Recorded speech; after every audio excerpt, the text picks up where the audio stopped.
Before we get started, and I literally almost forgot about it until just right before I started this intro, but just before we get started, next week there won't be a new episode of Delicious in Dungeon. I'm going to take a week off. I'm taking a vacation, and if you're watching this on YouTube, then I've already taken the vacation, and if you're watching this on Patreon, then I'm already on the vacation. Doesn't matter. Anyway, next week, no new episode of Delicious in Dungeon. We'll be back in 2 weeks with episode 12, which is The Red Dragon Part 2. So yeah, that's pretty much that. Hey guys, Alex from 7th Hour Films back again with Delicious in Dungeon. Last time around we had giant frogs and above ground, where, the gang encountered some giant frogs and then killed them and skinned them and used their skins as a protection from the terrible tentacles that were around. And they made it down to the castle town where the Red Dragon is, and they set up a plan of how they're going to defeat it, and now it's time. We are finally fighting the Red Dragon. Here we go. So, that's pretty much where we left off. Like always, the reaction is down in the description and in the pinned comment for your viewing pleasure. So let's go ahead and jump right into this episode of Delicious in Dungeon. Here we go.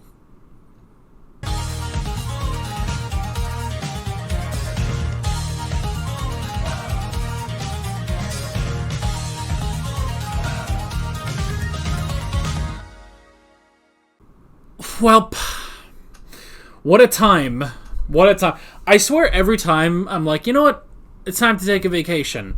There's always something going on in these shows where I'm like, man, I gotta watch the next episode, though. Oh, well, I'll just have to come back in 2 weeks. Of course, for all of you at home, assuming you're not watching this week to week with me, if you're watching this in the playlist later, then doesn't matter to you. You can go straight to the next episode. But here, me, I can't do that. I hope Fallon's not dead. After everything we went through, can they heal that?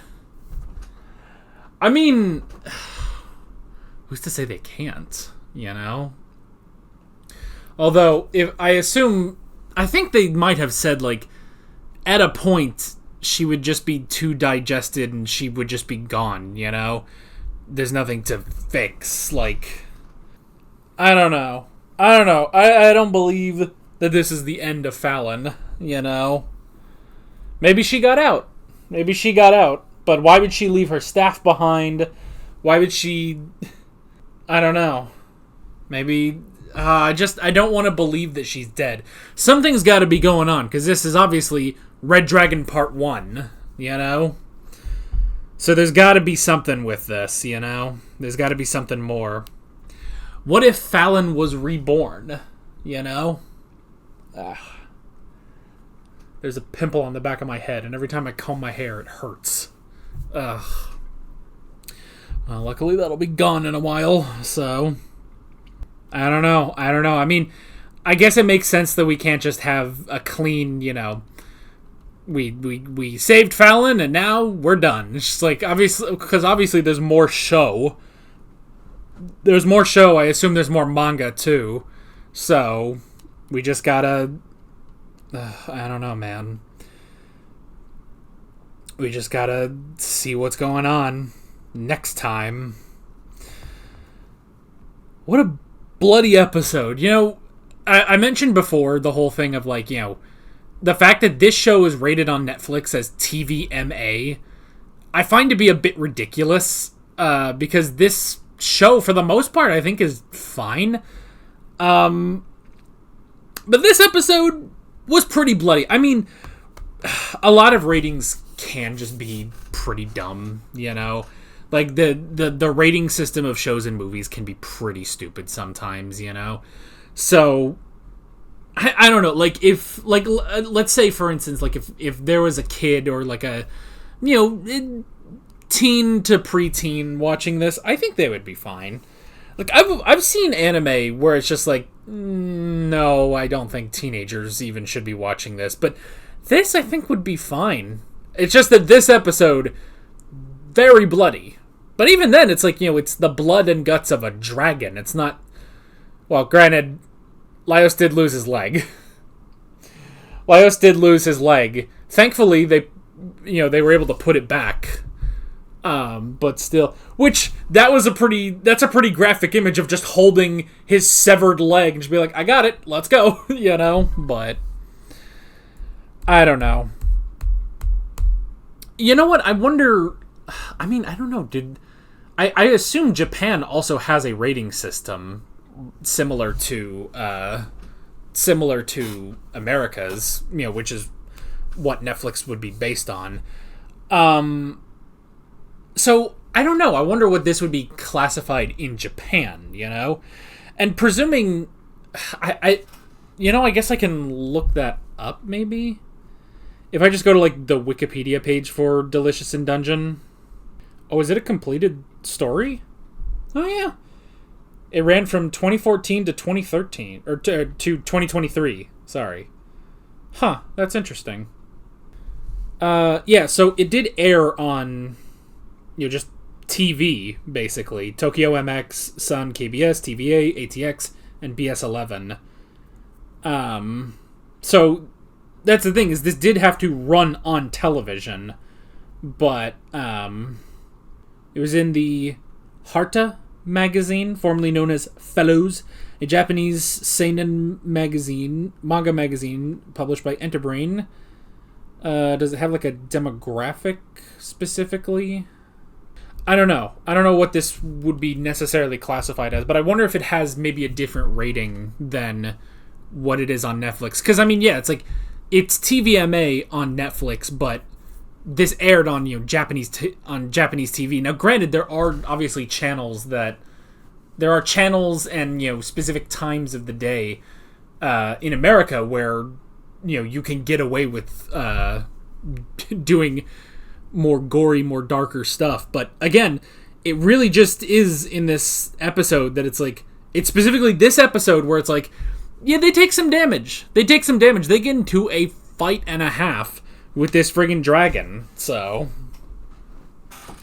the other thing, this is the first episode where there is nothing eaten. That's crazy, isn't it? But that's how big of a thing this is. It's we have to kill it, then we can eat it. Which that was the reason that Senshi came in the first place. He wanted to cook. He wanted to cook a red dragon specifically, and he did want to help them because he's worried about them just going off trying to eat monsters on their own, which they weren't equipped for. So, the plan was sound, but they underestimated the strength of the Red Dragon, Red Dragon Archfiend. So, it's all good. But yeah, they tried to exhaust its fire and everything, and it didn't work. And man, but yeah, just the graphicness of how much they got the shit kicked out of them, And this is, this is just the four of them. They've taken down... this team has taken down dragons, but with Fallon, with Nemari, with Shuro, and... they just didn't have all of that, so... And a mithril knife, which is funny, too. I like it, because that is one thing I thought is, when Kensuke started to run, that was a thing of, do you have, a knife? I don't know. I guess I just find it interesting, a warrior that only has the one weapon, Now, I guess, in other medieval fantasies, like in Freeren, Stark only had one weapon. He had his axe. So, if his axe suddenly decided, I'm getting the hell out of here, yeah. Now, granted, Stark is 10 million times stronger than Laios is. Laios. Why do I keep missing that up? I don't know. But he is stronger than Laios is, but still, it's do you have anything else on just a knife that you can go after? You were supposed, I thought you were gonna cook things. Do you not have a knife? I don't know. Maybe Nemari would have, because she would have more weapons, And hell, maybe maybe Laios did used to have a knife, and that was one of the things that was left behind when Fallon teleported them out. So, I don't know. There's got to be something. There's got to be something about Fallon. Like, I can't fully believe that she's dead. But maybe she is dead, and she is now ascended. With her ghost magic. So, that's an interesting thing that she was able to deal with that ghost with ghost magic, and it's like, oh, you need to remove the ring from him, and then he will be able to pass on. And it's interesting because the adults there are like, what the fuck? Oh, this creepy little girl finally opens her eyes and says, we need to dig up a body, and it's just like, what's happening? But I like that, when they're back in their house, and baby Laios is just like, this is cool. You got magic? Cool. You can get some work. It'll be good. And she's just like, yeah.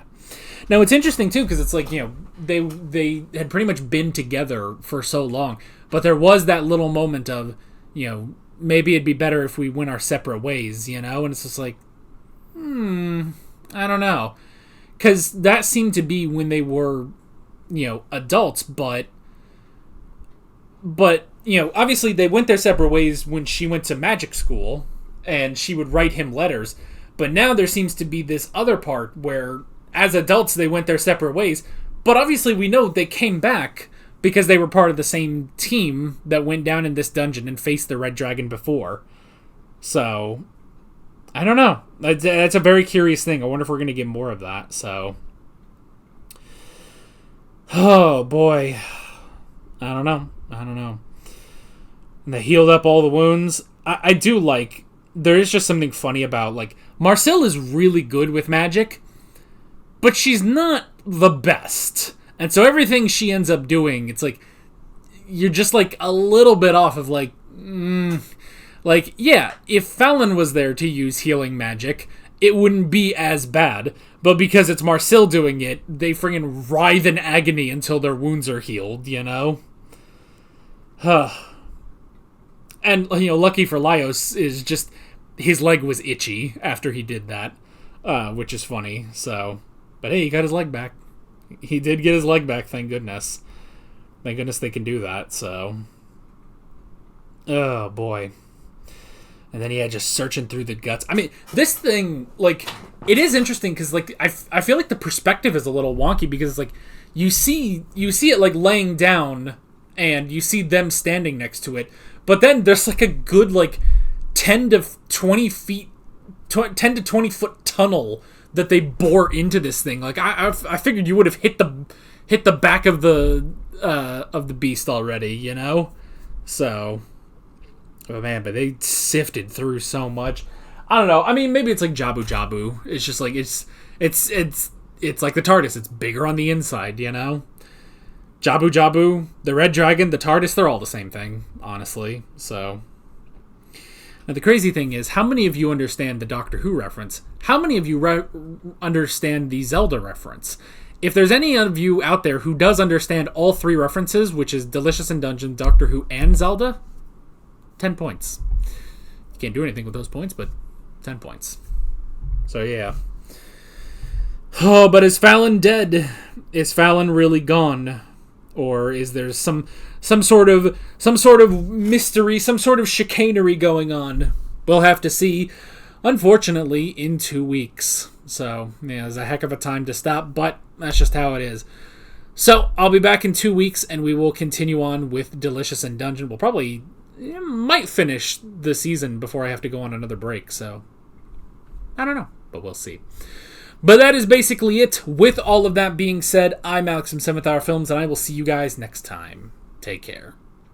Alright guys, thanks for watching this video. There's a bunch of links on screen if you want to go click around any of those. There's a playlist with all of my Delicious in Dungeon reactions, as well as another video you can go click on if you want. There's also a subscribe button and a Patreon button on screen, as well as other links in the description if you want to go check out any of those. See you guys later.